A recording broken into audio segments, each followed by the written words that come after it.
Good afternoon, ladies and gentlemen. Welcome to the 12th edition of the Jakarta-Post Spotlight Talk Show.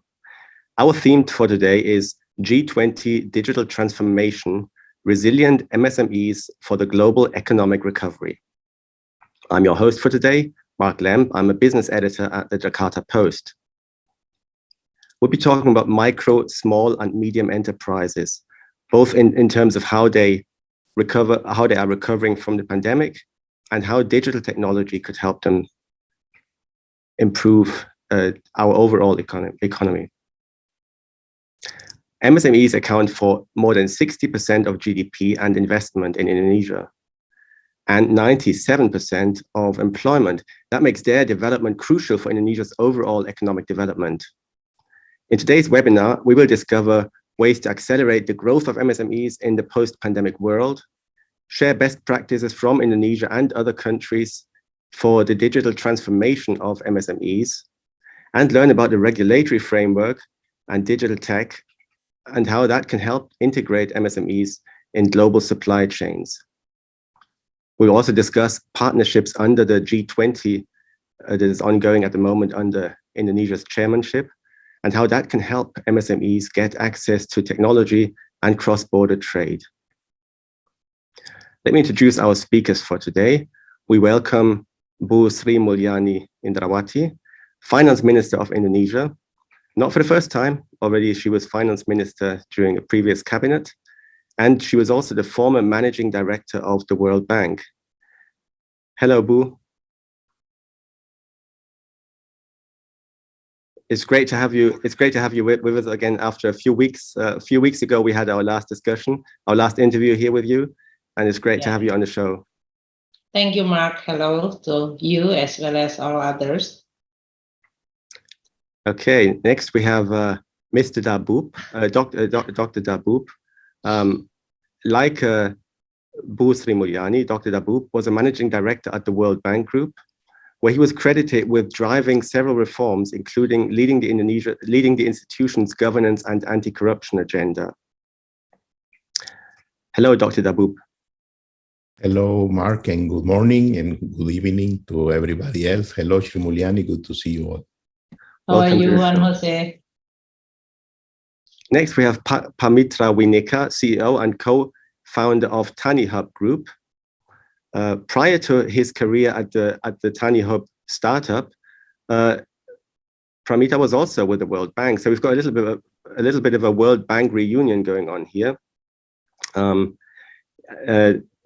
Pamitra is also commissioner at Bank Neo-Commerce since 2020, if I'm not mistaken.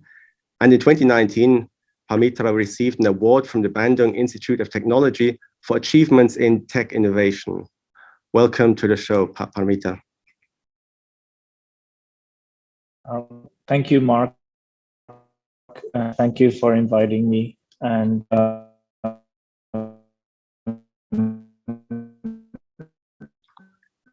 okay, Pamitra seems to be breaking off a bit there. Lastly, we have senior economist, Dr. Lili Yang. Hello, Bu Sri Mulyani, and it's an honor to be in one panel with you.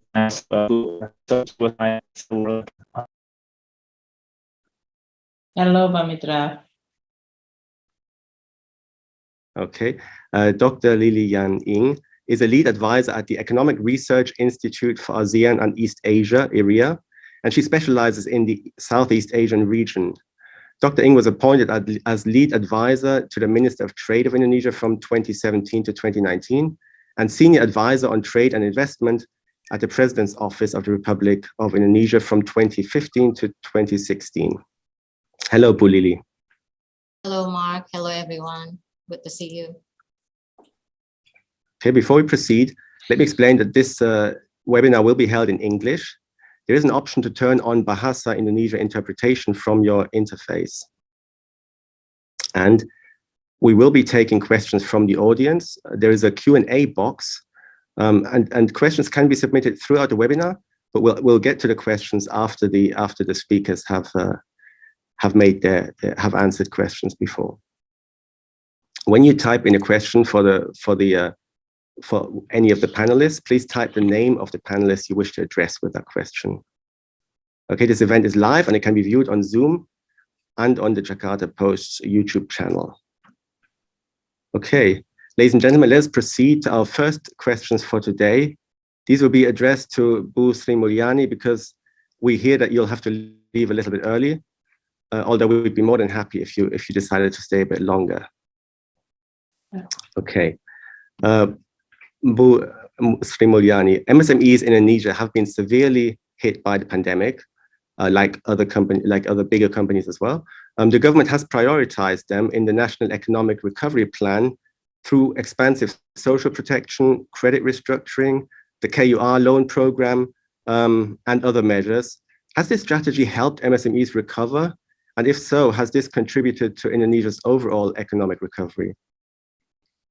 Yeah, thank you, Mark. And it's also an honor as well as a pleasure for me to be able to participate in this forum. I think your question is actually a very important one. How the pandemic in this case is affecting, especially at the grassroots level activity, small, medium enterprises, which is directly affected by this pandemic. Unlike the banking crisis in 97-98 or 2008-2009 global financial crisis, in which the source of the problem in the financial sector, especially bank, and then also affecting the big corporation. The pandemic is affected and also hit hard the small, medium enterprises. Why? Because the nature of this pandemic is not allowing for people to have physical activity. And we all know, as you mentioned earlier on your opening, that small, medium enterprises, especially the informal sector, they have to be in a physical presence. Until then, we rely on the digital technology. So without any physical presence and activity, their source of income and economic activity definitely will be hit hard. And that's why during this pandemic, from the very beginning, the government of Indonesia designed our, what we call it, COVID handling and economic recovery program, or we call it PC-PEN, focusing mainly on two things, which is very important. First, on how to support the business, especially small, medium enterprises. And the second one, how to provide or providing additional safety net, social safety net for the most vulnerable household. These are two most very important and actually take quite significant resources in addition to the pandemic handling program itself. So for Indonesia, as you mentioned, that 64 million player on the economy can be categorized as small, medium enterprises. The design of our program is first to provide them, because they will definitely losing their income stream during the pandemic. Then we provide a couple of interventions. First, providing additional capital to them, direct grant from the government. The second one, providing them restructuring of their loan, especially from the bank and non-bank financial institution. Third, we provide also incentive, or in this case, subsidy to their interest payment. And also restructuring, meaning also providing them more than 12 months non-paying their interest as well as their main borrowing. I think the principle, and that's exactly what we've done with our program, because we think that this is going to really affect million and million small and medium enterprises. And then we also provide more social safety net, and within the social safety net, additionality to the regular one is very needed, especially on the first stage of our pandemic. This is affecting Jakarta and the surrounding vicinity area, which we provide both the staple goods support as well as the direct grant from the government. These are all the area of focus that the government providing them. Now, within that context, we also provide using the digital technology, so that we hope this kind of program will add more financial inclusion. Yes, thank you very much, Bu Sri Mulyani. We will talk more about the digital technology later. At this stage, we're talking more about the recovery from the pandemic. And now we've had this pandemic, which has been very hard, as we've discussed, on MSMEs. And before they've even fully recovered, we've got a new crisis coming up with high inflation globally, especially with food and energy prices. And that's been exacerbated by the Ukraine-Russia war and by sanctions imposed on Russia. In this complicated environment, how can Indonesian MSMEs survive? Do they need more help? I mean, how with this additional trouble on the horizon, is more help needed for MSMEs, or how can they survive this? Well, first, the nature of the MSME, their activity in this case, whether they are informal or in a very small size of their activity, most of their content as well as their transaction is related to the grassroots level. Now, with this war in Ukraine, which is affecting two very important commodities, that is food as well as energy, that's definitely affecting the whole economy. Now, for Indonesia, we are lucky that at the same time, we are also enjoying windfall revenue on our budget. So the government decided, in order for us to be able to first protecting the people from both the still early recovery process on the economy because of the pandemic, and second one, to strengthen the momentum of the economic recovery itself, and at the same time also making sure that our budget is continued to be healthy and sustainable. So these three very important objectives, we decided to use some of this windfall profit or windfall revenue by the government to provide cushion for the people, and in this case, including and most importantly, small and medium enterprises.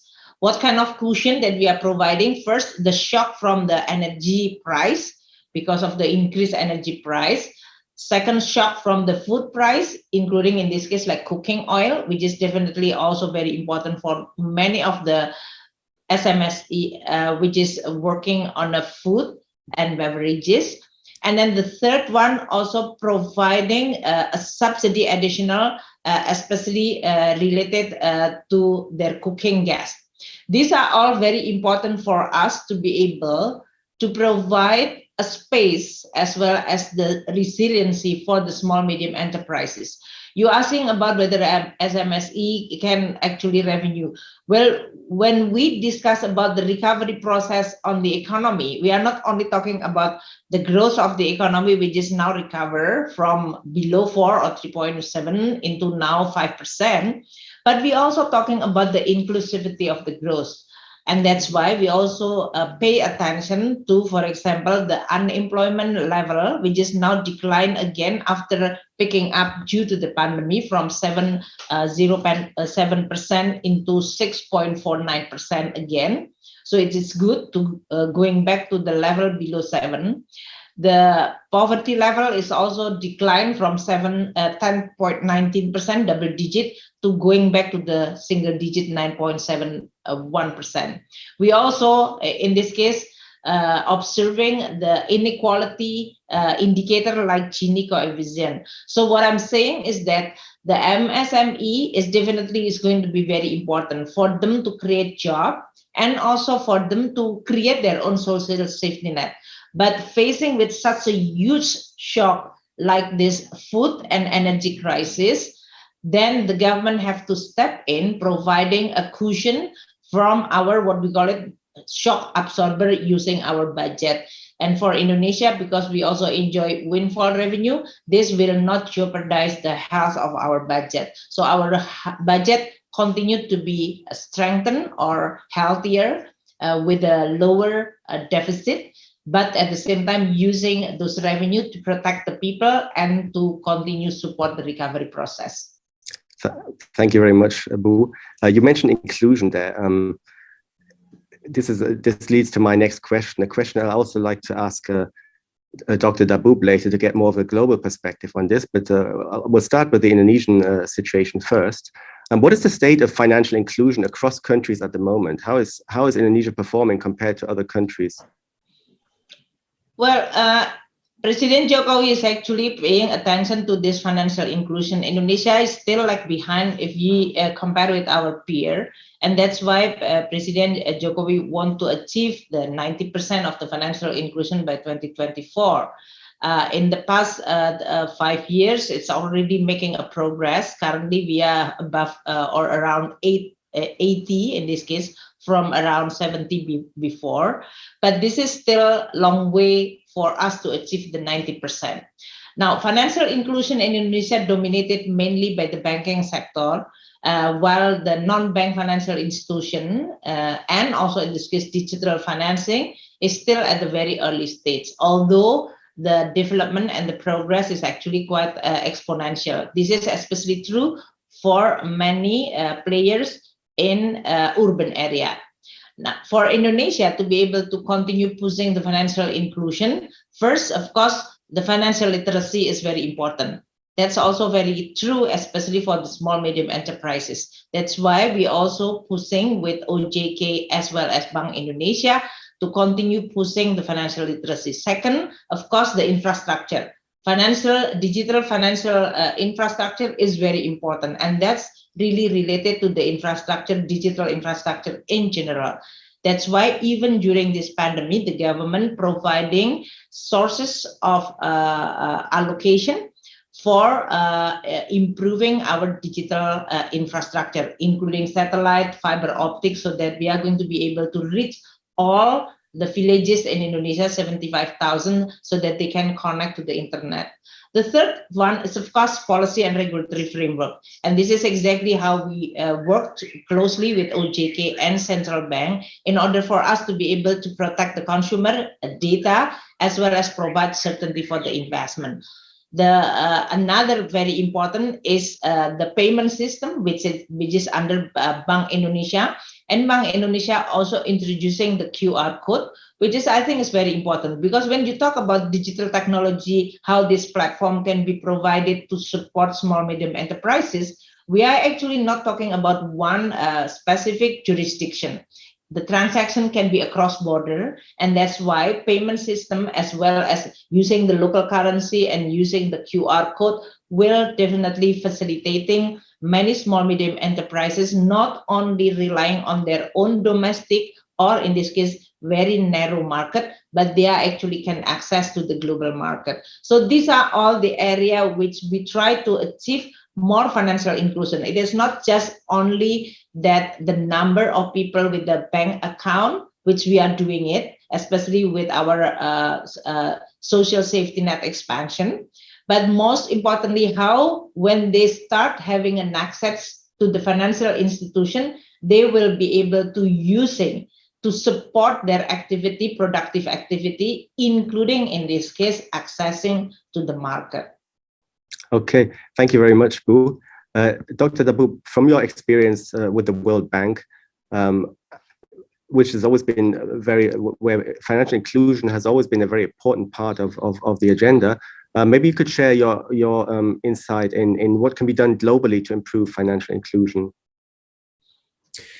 Thank you very much, Mark. And let me just add a little bit to what Mulyani was saying. Most micro, small, and medium-sized enterprises, I think I'm an optimistic, but they will survive and others will reinvent themselves.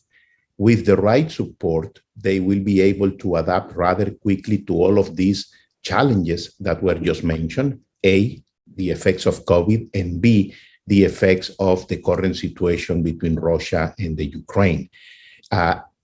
Now, I think micro, small, and medium-sized enterprises can adapt even faster than some of the larger corporations because it's much easier to move a small boat than a big ship. And so I'm very optimistic about the fact that all of these challenges will also bring opportunities. How? Well, part of your question entails that financing is important, access to knowledge and technology is very important, and it is also very important to look at examples of success. And in that sense, Indonesia has many. First, I think that countries that have had their house, their fiscal house in order, their economy is stable, have more tools to absorb and to offer to different sectors of society in order to come out of these problems in a much better position. I think Indonesia has done exactly that, has saved in the good times in order to have resources for the not so good times. So I must congratulate Sri Mulyani and Indonesia in general for that.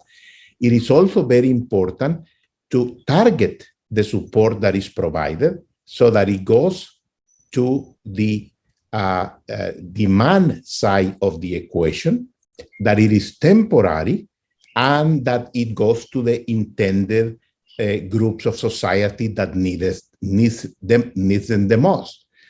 I also think that it is very important in that sense to have an inclusive and responsive system of governance, which is fair, invest in people, promote growth, and that it does take into account, and this is very important, policy making that facilitates the development of collaboration among the different stakeholders. Finally, I also think that it's also very important a clear definition of MSMEs in order to ensure the appropriate implementation of those policies and incentives. We need to be mindful that every time you put into place some policies or incentives, there tends to be loopholes, and sometimes these are misused or circumvented by others for which this is not intended. I want to finalize with the following, because I also think that Indonesia has a great example. Inclusiveness and the stakeholders' participation can be seen in two very important examples that can be emulated and replicated from Indonesia to many other parts of the world. Thank you very much. We'll get more to technology later. But with Indonesia's chairmanship of the G20 at the moment, and Dr. Daboub, you are, of course, co-chair of the B20 Task Force on Trade and Investment. So I'd like to ask both of you about what's in the pipeline for MSMEs and for helping them integrate into global trade and finance. Let's start with Dr. Sri Mulyani.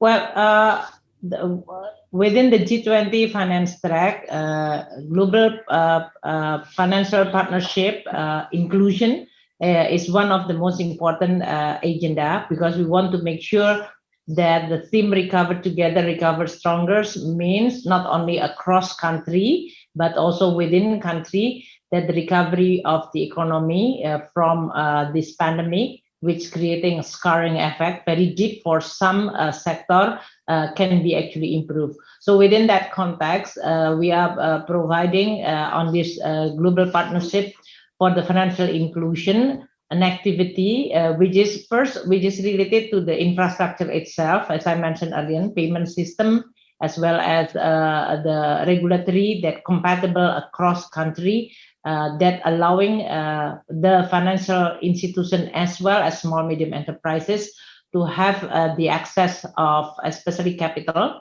and also access to market. The second one, we also providing more on the activity which is related to the financial literacy, as I mentioned earlier, and also activity which is the supply chains of many of the big company, medium company, to the small company, that then allowing them to have the ability to take advantage of the global supply chains. But we also fully understand that within the current geopolitical situation, there will be quite a serious disruption on the supply chains globally. And that's why maybe what we are going to do is combination of first, the digital technology that is allowing for many small medium enterprises to be able to participate in their activity, not only to their local level, but also globally, that will provide market platform. The second one, access to capital is also very critical for many of the small medium enterprises. Indonesia providing many of what we call it scheme in order for us to be able to serve from the very small one, we call it the ultra micro access of finance, to the small one, and then also to the medium one. This is provided by all the economic policy on the credit side. Okay, thank you, Boo. Sorry for cutting you off there. I'm just got to be a bit mindful of the time here. Yeah, Dr. Daboub, what's the B20 task force doing to help MSMEs integrate into global trade and finance? Yeah, I have the pleasure of co-chairing the task force on trade and investment. And just building on what Mulyani just mentioned, we are trying to include in the G20 for them to commit to fostering the participation of MSMEs in the global supply chain by utilizing international trade and standards, encouraging more investment, as well as optimizing digital technology adaptation by MSMEs. We are also encouraging them to have a clear definition of what is an MSMEs in each of the G20 member countries, and hopefully from there more broadly. Through this, MSMEs could play a significant role in the value chain and preventing large corporations from taking the benefits that are intended for this sector in particular. And I think the key here, I mean, you have in Indonesia Law 20 from 2008 that addresses this. I think the key is the capacity to implement it fairly. And we are also working with Pak Arif Rachman, the chair of the task force, on the double B20 Inclusive Closed Loop Pledge. This pledge will be one of Indonesia's B20 legacy in supporting the G20 Indonesia presidency, targeted to encourage digital transformation as well as expanding MSMEs access so that they can compete and become part of the global supply chain. Thank you very much to both of you. Before we proceed to the next session, we've reached the end of this first session. Before we proceed to the next one, I'd like to take a photograph, please, a group photograph, please. So could I ask all speakers, please, to make sure your cameras are turned on, and we'll take 2 pictures on my countdown. 3, 2, 1. And the second one, 3, 2, 1. Okay, thank you very much. We'll be back after a very short break for the next session. Yeah, if you could stay longer. Thank you. Halo Ibu, apa kabar?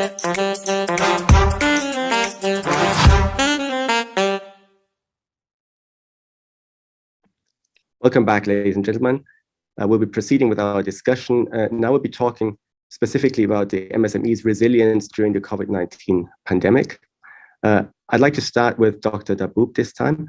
Could you share your perspective on how COVID-19 has impacted MSMEs in other countries and how governments and international organizations can help them be more resilient? Yes, Mark, as I was mentioning a little bit earlier, there has been a significant impact in Ukraine situation. Is another additional challenges. What countries have done in order to manage and to have the right levels of support varies from country to country, but tend to be focalized in the following areas: wage subsidies, several types of tax cuts, financing, and digital training.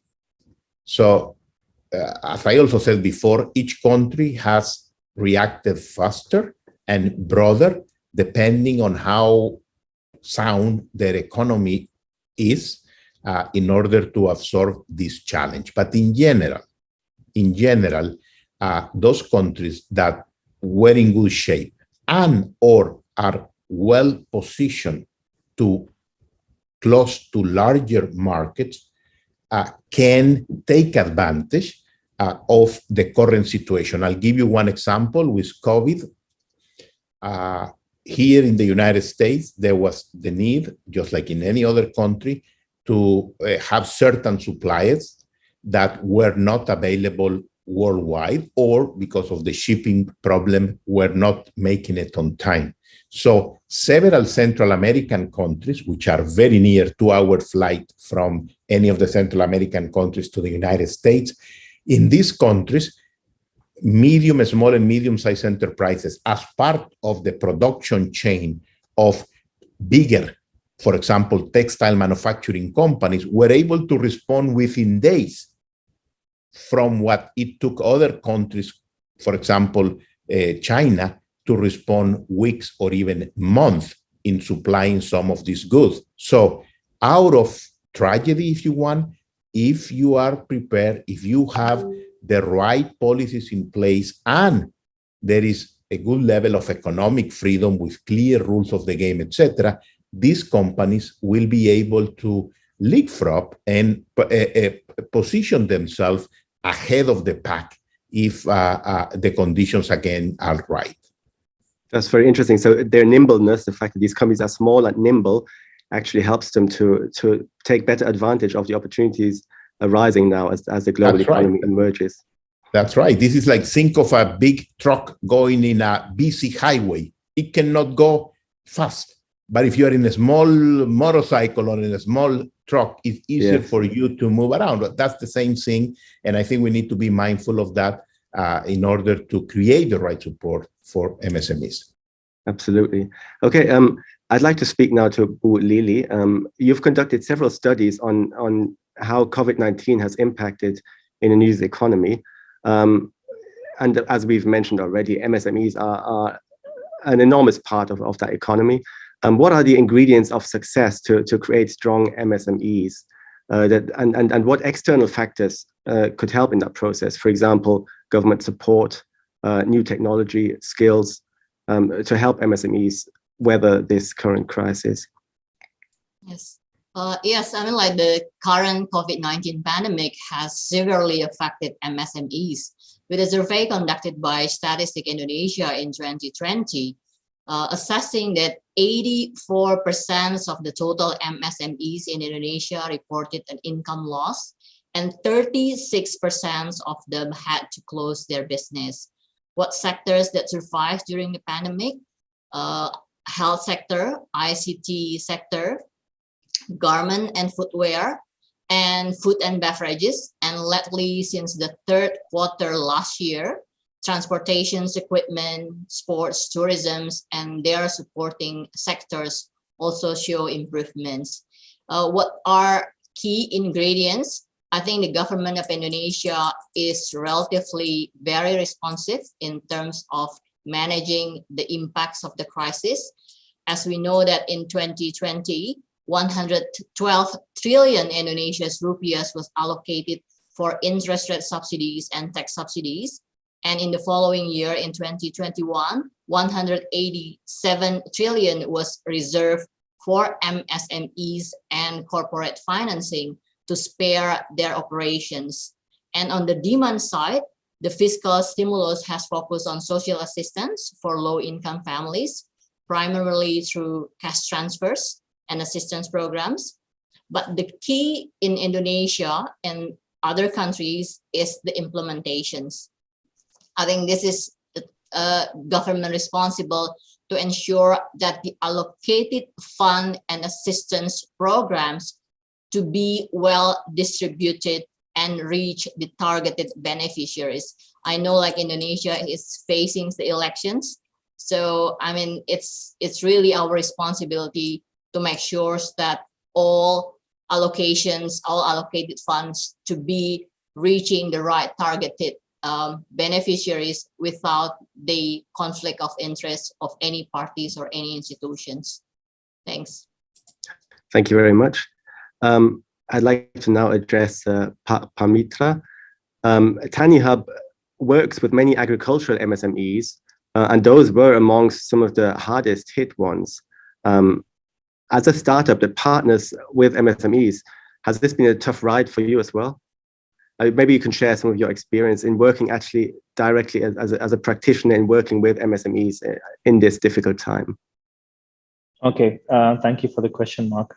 So yes, during the pandemic, you know, like the agriculture sector and also the MSMEs related to it. So it's not just the groups of farmers or the co-ops, but also you know, like the downstream part, which is mostly the F&B, you know, restaurant, hotel caterings, were all affected heavily. So like from our side, as you know, as what TaniHub is doing is basically we're connecting, we're aggregating farmers that have harvest, and we help distribute their harvest to B2B customers, basically like hotel, restaurant, caterings, supermarkets, and exporters. So during the pandemic, as the government was implementing a lockdown in the cities, so the first segment that was hit hard was actually our B2B customers, those restaurants, those hotels. So demand dropped. Also all the traditional markets were also closed down. So this made suddenly all of the customers of TaniHub and also like the farmers suddenly disappear. Like they could not have a market to absorb their produce, and also those who have already taken the produce from the farmers, they could not pay because they did not also have customers. So this actually caused quite a big problem in this segment. We also had difficulty, for example, farmers that wanted to try to find different segments, different buyers. They couldn't because there was a lot of blockades, and also the logistic costs also went up quite significantly. So for us, since we're a startup, we're trying to be agile. So we actually switched our operations to do like the B2C. So we know that the B2B sector was a little bit challenging. So we increased our allocation of our resources to do B2C, which is directly to the customer. And at that time, people were afraid to go out, so they ordered everything online. So actually, this segment exploded. Basically, we know our business overall during the pandemic increased 600%, and mostly it was because of the B2C contribution. So yeah, what there was challenges, but also there was new opportunities. There was new adoption too by the customers. The end customers typically don't trust other people to pick the fruit and vegetables. They want to see it, they want to hold the goods, they want to select it. But then now they learn that actually you can order and you can trust someone to actually hand pick it for you. And also you can, what happened was like the farmers that didn't want to go online, they were happy to just sell it to a middleman or just to the local market. Now they're more aware, and they had this push to actually register online and sell online, either through TaniHub or other platforms. So actually the pandemic and all these changes actually did both the good and the bad, and also the good part. So there was a high adoption of technology for sure, and also the exploration kind of behavior of like new ways of selling and tapping to the market was also increasing. Also another thing is like the ways of how we did our supply chain is also very different right now. As I've been reading on in the papers that supply chain has been quite a big issue. It is, especially those farmers that we work with that are used to exporting. Suddenly, like the logistic cost, the transportation, cargo is so expensive, and then like they lose their market. Meanwhile, like all these produce, they are perishable goods. So how do you redistribute the goods from one market to a different market, and get all of the components in the supply chain also used to adjusting like the routes and also the way of handling the produce, because handling like a large sum and also smaller sum is also different. So those are like the things that I've been observing during the pandemic. Thank you very much. So I think if I can sum up, basically we have a very positive view on MSMEs in terms of how they've come through this crisis and how their nimbleness and agility helps them including TaniHub directly, your own change of the business model a little bit, helps companies emerge from this crisis. I'd like to remind the audience again that you can ask questions through the Q&A box anytime throughout the session, and please mention which speaker you'd like to address with questions. We've reached the end of the first session. We'll have a very short break. Don't go anywhere before we start the next session. Thank you very much.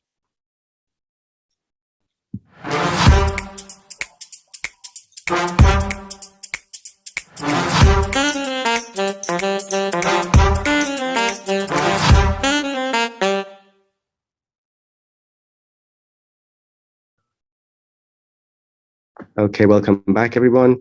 We've reached our final session. This one will be more about digitalization, or the lack thereof, for some MSMEs, and how this can help them integrate into the global economy and into supply chains.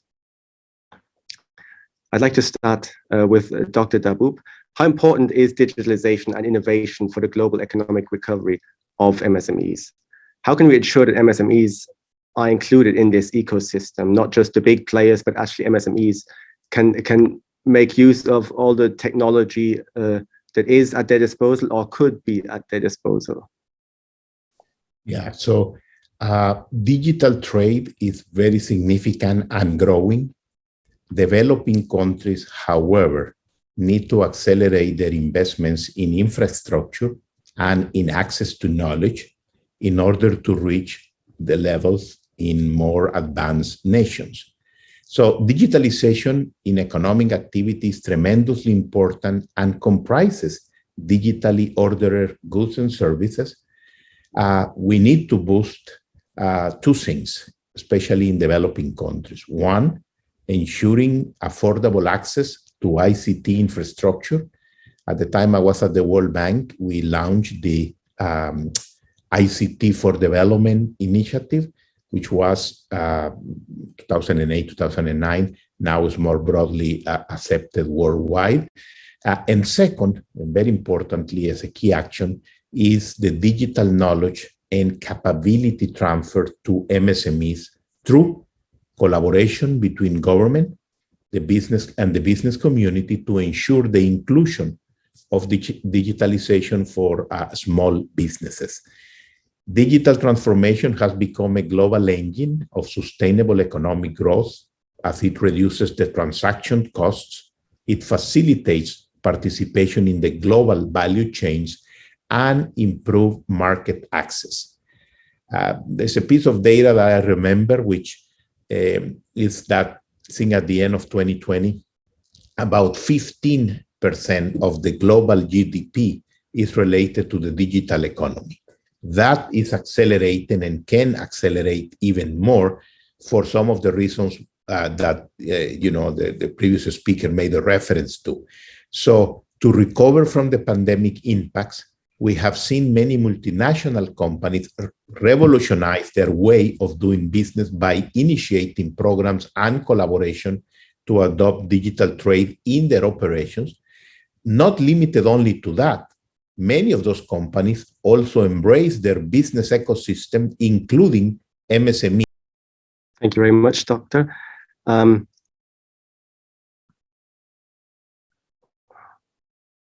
My next question is to Lili. Often we hear about this term, the digital divide between developed and developing economies. Is there a risk that MSMEs are left behind when it comes to the integration in global change because of this digital divide? And if so, what regulations or what support can help them to overcome this digital divide, to close the digital gap? Thanks, Mark. That's very interesting questions. And I just want to share with you all, this is the fact of technological gaps. First, internet speed. This year, the internet speed in Indonesia is 27 megabytes per second, while in Singapore and South Korea, it's 256 and 213 megabytes per second. So the internet speed in those countries is about 10 times than that of Indonesia. Okay. The second is in terms of the internet usage. In 2020, while the internet usage was over 80% of the populations in high income countries, it was still less than 35% in lower middle income countries, and only less than 15% in low income countries. Okay. The third terms on technology productions. When we talk about patent applications, between 2016 and 2022, the average number of patents registered in high-income countries was about 18,000, and it drops to only 1,500 in lower middle-income countries, and less than 100 for low-income countries. So those kind of three main indicators show how technological gaps that we are facing currently. So what kind of regulatory frameworks to assist MSMEs to be more integrated in digital transformations and digital trade? First, provide access to good quality electricity at affordable prices and internet connections at competitive prices. So we should open up this internet access to be able to provide competitive prices for MSMEs and pretty much everyone. Second, provide knowledge to MSMEs in accessing international markets, including their product standards and service qualifications, because most of the time the products of MSMEs cannot meet the product standards that are adopted in higher income countries. So it's very important for us to provide knowledge on product standards. Last, provide assistance in digital transformations. Well, basically on the simplifying procedures for startups, exports and imports procedures, and digital financial systems, and overall infrastructures and educations. I'm just giving very simple examples on how South Korea did the overlap in digital transformations through the vocational trainings. So I think we can do it, like we can provide trainings like directly to MSMEs and people who are in need in terms of digital transformations and digital trade. Thanks. Is this something that should be subsidized perhaps when you're talking about internet access and electricity? I'm not suggesting subsidy, but if we are opening up the market, I think we can have very competitive providers, and thus it's gonna reduce prices automatically. But for the subsidy, I would suggest the subsidies only goes for basic needs like cash transfers, health, educations for the poor people. Because if we provide some things, subsidies related to internet connections or some things like that, or business or picking up sectors, at the end of the day, the government is always not good in picking the sectors and picking beneficiaries, you know. And at the end of the day, there will be so many more hazards providing that kind of subsidies. So any kind of subsidies, I would suggest is going to go directly to the poor and to the families who are in need. I see. Thank you. Pamitra, with TaniHub, you have a lot of insight into MSMEs, and I'd like to get your view on how connected Indonesian MSMEs are to other countries through cross-border trade. I mean, is there something, perhaps there's something that's missing? How can technology help improve their access to global markets? Okay, good question. So actually, you know, in Indonesian, especially like the MSMEs that we are working with, mostly their market is domestic. So like the international market is actually something still quite new. But overall, you know, the MSMEs, you know, the trend is increasing. Like from 2019, the MSMEs that are exporting, it's around 14%. Now it's around 15 to 16%. And I think the government's target is 17%, at least, you know, by 2024. And like the number of these MSMEs that are actually online or familiar with digital platforms, I think it's already almost 27 to 28% of them are already actually like actively using these digital platforms.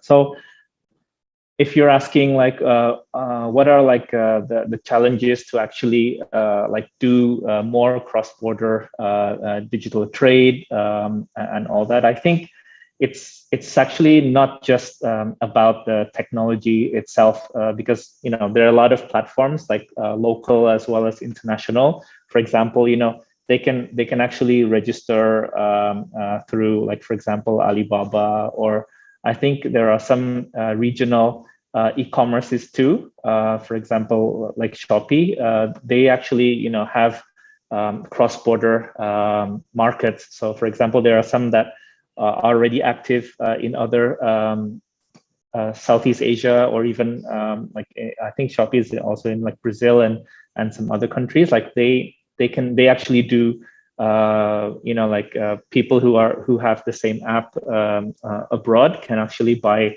from sellers in Indonesia. So I think digital platform is actually the easiest part. The most difficult part, in my experience, especially with fresh produce, is standardization. So and also agreements between like countries of like what can come in and not, because these are basically fresh produce, right? So like the standardization of the specifications, as well as the standardization for like all these certificates to be able to have these goods imported to their countries.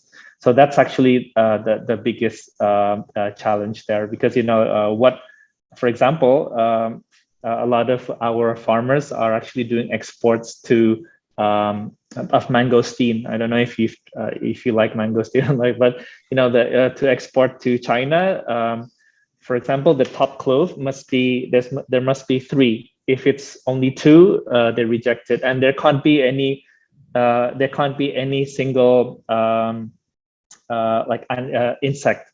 But mangosteen is always full of ants. That's why for TaniHub we actually work with the local government to build what we call like a packing house or like a sorting center. So there's like a blower for cleaning, like airbrush to clean every single mangosteen.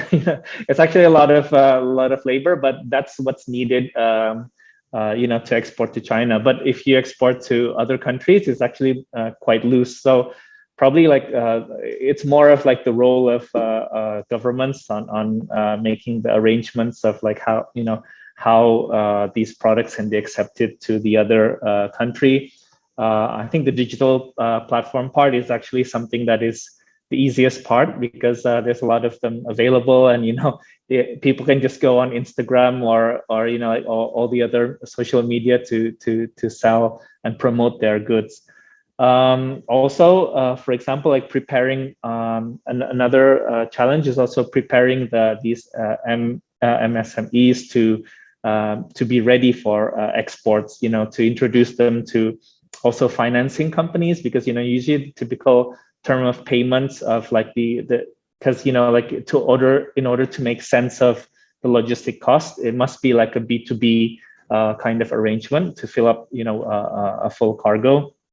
So usually B2B, the biggest enemy of a B2B player is always the term of payments. So sometimes the payments could be 3 months, 5 months, and all that. So like financing plays a very important role in there. So I think government has been supportive on that through their export-import financing company. Also, I think digital platforms that can provide faster financing, like the buy now, pay later kind of type. Also, a lot of digital banks that are integrating their API for, like doing the financing for these MSMEs. That's also very important. I think overall, yeah, just that's like the high level of like what I, as a player, you know, one of these startup players and helping the farmers in our platform to export. Yeah, these are like the things that I think are the most crucial things for the MSMEs to actually be successful in their business, to do digital trade. That's very interesting. Thank you very much for that insight. We've almost reached the end of the session, but we will have some questions and answers after this. If I may summarize, I think we've basically come to the conclusion that MSMEs are recovering and have recovered already from the pandemic, and hopefully will recover further. But I think there's still a lot of homework to do when it comes to integrating them with the global economy. And while there are technical means out there, I think not enough MSMEs may be making use of those means yet. So I'd like to get now to some questions that we've collected from the audience. The first one I'd like to address first it's addressed to Bu Lili and Pak Eka. I'll start with Bu Lili first. It's about access to international markets, which usually require certificates, certified products or companies. And Eka just mentioned that a little bit already, that we do need some kind of standards and certificates.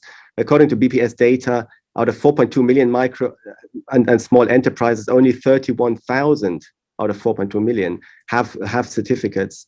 Any insights on this issue? What can be done for the certification, the standardization of products to help MSMEs in this very important aspect for integrating them with global trade?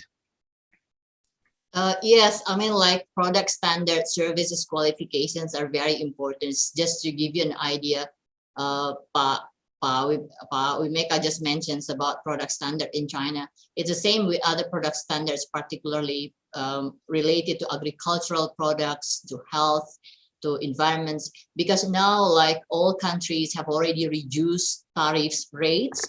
Now it's close to less than 3% worldwide, but the number of non-tariff measures has been increasing. Non-tariff measures are not necessarily bad. In fact, most of them are good. They can be served as to protect our health, safety, and environmental protections. But some of them can be barriers, particularly for small and medium enterprises to comply.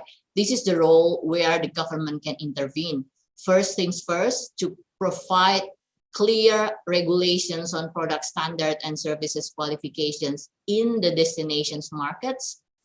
We have ITPC, we have attaché in the main businesses destinations.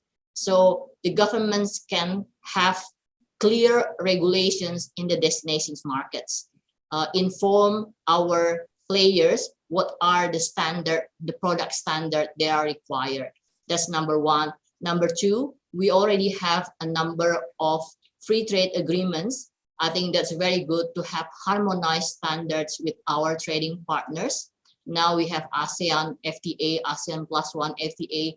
Recently, we just concluded the RCEP with 15 countries, Indonesia, EFTA, Indonesia, Korea, and Indonesia, Australia. So if we could have not all products, but at least some of the main Indonesia's exports products, we can have harmonized standards. I think that will help a lot to MSMEs. In the case like we only need one certificate and the certificate can be acknowledged in our export destinations. So I think those two kind of very important things that the government can do, very feasible, very easy, and that will help a lot, particularly MSMEs.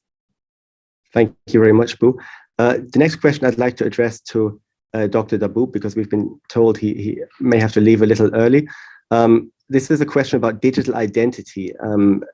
The question is, digital identity is important to ensure the distribution of government aid towards MSMEs. Do you have any examples or benchmarks on which developing country has been successful in accelerating this effort? Creating a digital, as far as I understand the question, creating a digital identity to make sure that government aid reaches the right kind of recipients. So let me, before building on something that Lili said is very important. Absolutely. First, if you decide to provide subsidies, which not always work very well, but if you decide to do so, they need to be provided to the demand side of the equation and not to the supply side of the equation. Second, it needs to be for a well-defined, hopefully very short period of time. And three, an exit has to be very clear from the very beginning, because what tends to happen is that these subsidies then become permanent, and as Lili also suggested, they are abused. In many countries I have seen tax incentives that are designed for small and medium-sized enterprises, and then very large companies simply build 10 smaller-sized companies to benefit from those tax benefits, and they damage the market. So with subsidies, one has to be very careful. And therefore, if you're going to provide them, then through some kind of technology, you can receive, for example, in the case of the conditional cash transfers, many countries have developed tools. Chile is a good example. Mexico with the Solidaridad program, and Brazil have had, and Colombia have had some good levels of success in terms of identifying those recipients. But perhaps the most important message is that if you decide to go that route, you need to have a clear way of exiting it. Otherwise, it becomes extremely problematic. And by the way, since I have the microphone, I want to thank you, Mark, for the invitation, and the colleague panelists, as well as the Jakarta-Post for organizing this event. I think it's very timely. I think the work that we are doing as part of the B20, G20 effort with the guidance and the leadership of the Indonesian government is going in the right direction. I think that inclusiveness in the policy making is extremely important. You cannot leave actors outside of the equation when making the case and presenting their arguments. Two, cooperation and collaboration among several stakeholders is extremely important, especially for small and medium-sized enterprises. And third, when you are providing incentives or tax differentiations, there needs to be a lot of transparency and success in the implementation. Otherwise, they tend to be circumvented and abused. Again, I think micro, small, and medium-sized enterprises are able and capable of not only succeeding in today's world, but with good examples and with the right policies in place, they can actually become an important pillar in the recovery of the economy more globally. Thank you very much. Thank you very much, Dr. Daboub. It's great to hear from you as the co-chair of the B20 that you seem very optimistic about this endeavor of helping MSMEs through this time and develop. We thank you very much for being on the show. It was a great honor to speak to you. Thank you very much. I'd now like to ask Pa Eka about the certificates question for MSMEs. Not just certificates, also I think about product standards. What do you think could be done to help MSMEs meet these standards so that they can then more easily tap into global markets? Yeah, that's actually something that we're we're having a lot of discussions with like. Hello, could you hear me? Yeah, we're actually having a lot of discussions with local governments regarding standardization, because, for example, like this, one thing is the standard must be something that we can put in together as like a handbook for these MSMEs, and later on, like how should we do like the education part, because if that education part is pushed on to the startup or like the private sector, honestly speaking, it's very costly, and it's very tough for platforms like us. So this must be, this one must be like working together with the local governments on creating the awareness of like, okay, like this is the spec books if you want to do exports. it depends on which country you want to do the export, and this is how you do it. For example, like how you do the cleaning, and if you have a co-op or like a community of farmers, you can work with this platform and this bank to finance, for example, your sorting area, your cleaning area, to meet the standards of like the exports.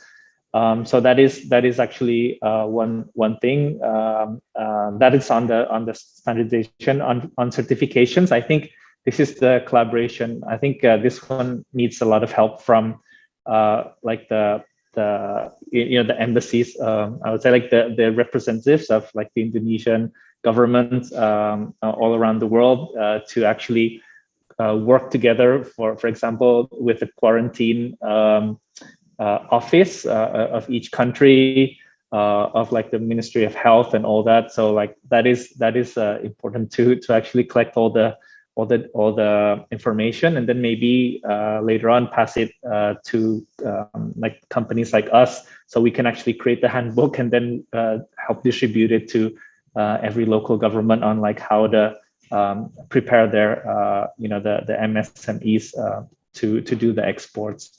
For the local and another challenge that I see is also, for example, certifications on organic. So because like a lot of organic, if we want to do business with countries from the EU, for example, there's an organic certification requirement, which is quite expensive. It's around 20 million rupiah, or around almost $1,500 that must be renewed every 6 months.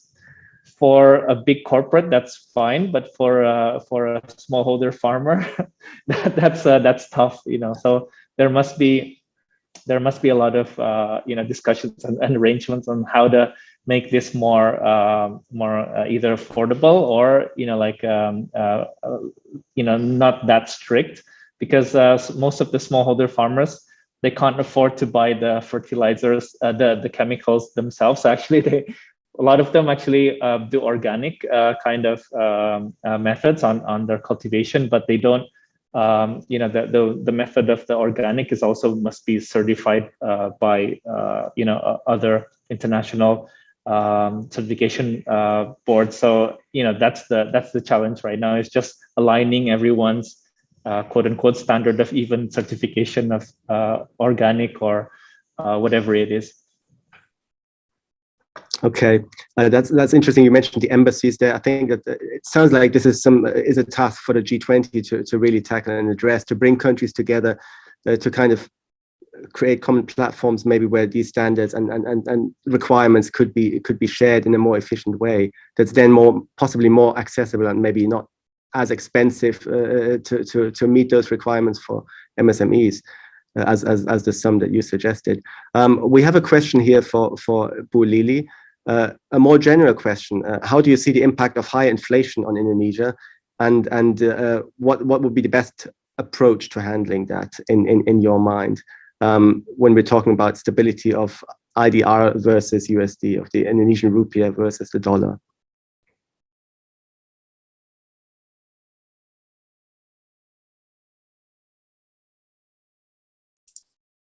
Well, just to give you an idea, the fact that the world economy this year will grow at 3.4%, but the inflation rate will be 7.4%. For Indonesia's economy, we are expected to grow at 5.1%, but the inflation will be between 5.3 to 7.5%.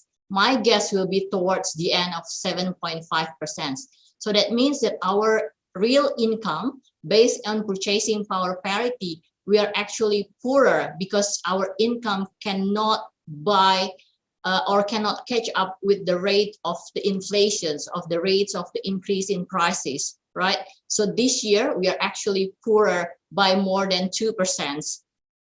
The thing is that as Mulyani mentions, Minister Mulyani mentions, that we are actually in the good positions, like we have commodities, we have coal, we have palm oil, and those commodities, including oil and gas, and those commodities help us a lot because the prices are increased.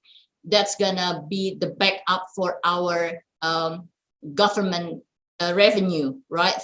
But the thing is that how to handle it, I think first things first is that we need to disperse the windfall of the commodity prices increase directly distributed to the poor, because the poor will be poor, particularly women, youth, and less educated, less skilled people. They will gonna be hit the most by the current crisis because their income will be stagnant, and then they have to face very high inflation rate. So we need to help provide increased direct transfers to those who are in need. That number one.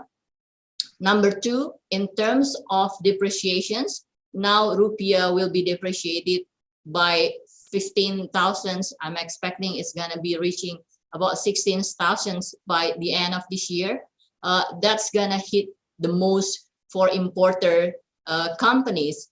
So what we can do is that we can provide kind of working together with the finance bank in terms of restructuring their loan, the one who are using importing products, because whatever happens to the imports, it's gonna support a lot, particularly imports of machineries and rolls and imported inputs that can be helped or used for domestic productions. So we need to ensure those kind of direct transfer to the poor. At the same time, we also need to ensure that companies who are using imported inputs can still operate and can continue their productions in order to avoid any layoff in workers. Thank you very much, Bu. We've almost reached the end of this session. I'd like to ask for a short closing statement from both of you. Maybe you could try and be a bit visionary for this one, about MSMEs in Indonesia and maybe about the world, and how technology can help MSMEs in this. Let's start with Mas Eka. Okay, thank you. All right. So in my kind of take is like this for MSMEs in Indonesia. I think they are in general quite resilient. They are, I think conditions, we've gone through a lot of tough situations and conditions, and I think judging from my experience interacting with them, and these are actually the majority of the MSMEs that I interact with are actually owners of small restaurants, like the warungs, and also like the farmers. And even though most of them are not educated, but they're quite resilient. So they're in any kind of tough conditions. I think people who are doing these businesses will eventually be resilient. Technology can play a huge role in building that resilience, basically opening up a lot of opportunities for them. But again, it also needs a lot of help from the government in order to keep pushing, especially bringing in the big tech companies. I know the government of Indonesia has been doing a great job, bringing in all these big unicorn companies and kind of pushing them to, okay, you have to teach the small MSMEs to go online and how to set up their accounts, how to access markets, how to interact with potential buyers, how to apply for loans, to do the invoice financing. So if the collaboration of the tech companies and also the government and also the local government too, to push their MSMEs, I think there's gonna this segment will keep growing and be resilient to any kind of problems, and also another another important thing, especially for like food, because food right now is a hot topic because a lot of there's a lot of countries around the world have been discussing a lot on about the food prices. Mostly it's because of logistics. Second is also because of the Ukraine and Russia war, because of Russia basically provides is the main producer of like potash, phosphate, and natural gas. That is used to make all these fertilizers, and a third of all these are actually produced in Russia. So all around the world, people started realizing, oh, actually, we have to care about the the food security, food stability, and also then countries all around the world start to make sure they can work along with countries like Indonesia, for example, that are have a lot of farmers and producers. So this is actually the golden time for Indonesia to actually collaborate with other countries, like for example Singapore, that don't have much farmland, to actually work together as to be able to help not just secure Indonesia's food supply, food security, but also other countries. So this is a huge role that the Indonesian agriculture sector can play. But also from the production, not just the production, but also the supply chain part is something that is that we need to bring in. We need to build and also bring in expertise, and also start building the infrastructure and investing in it, because technology is just an enabler.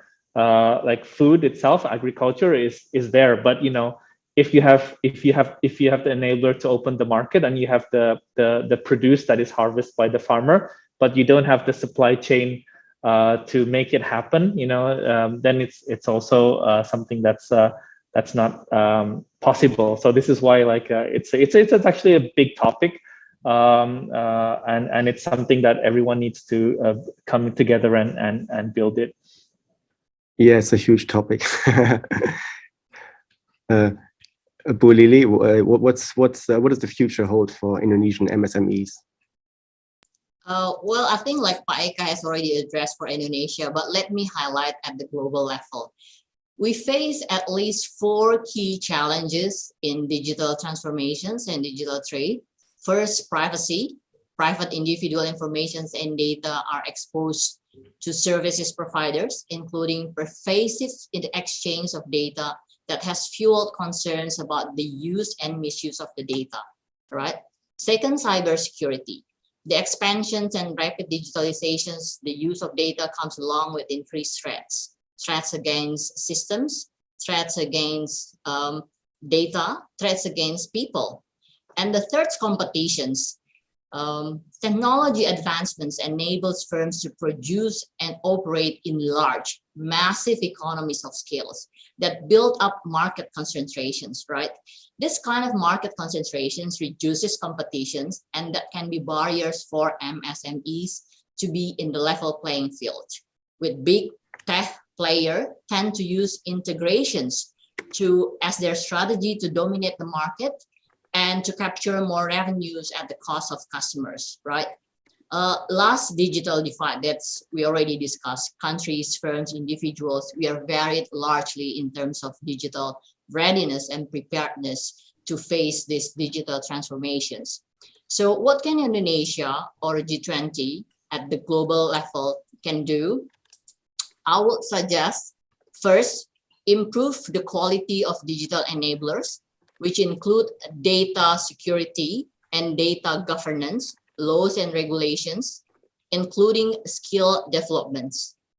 Second, continue to promote preparedness for AI and other digital technologies, including providing supports for good technology adoptions for developing countries. And last, but the most important one, particularly for Indonesia and developing countries, is that we need to establish privacy law and competition or antitrust law. In digital world that we are facing, we are living right now, it is crucial that we have a very good established privacy law and competitions law. Because at the end of the day, we need to ensure that all players will be playing in the same level playing field, and thus we can ensure inclusive growth. Thank you. Thank you very much. You've both made remarks here that we do not become overly excited about technology, because as Mas Eka said, that technology is not everything. It's an enabler, and it's not everything we need. We need logistics as well. We need those other systems in place for transportation and things. And as Lili said, we need to be mindful that there are also risks as well as opportunities that come with technology, such as data privacy and security.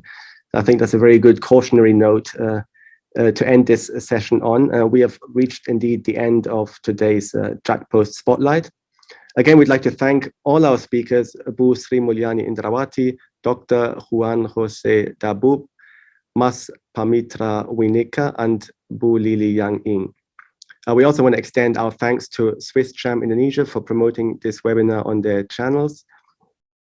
This webinar will remain available on the Jakarta-Post YouTube channel.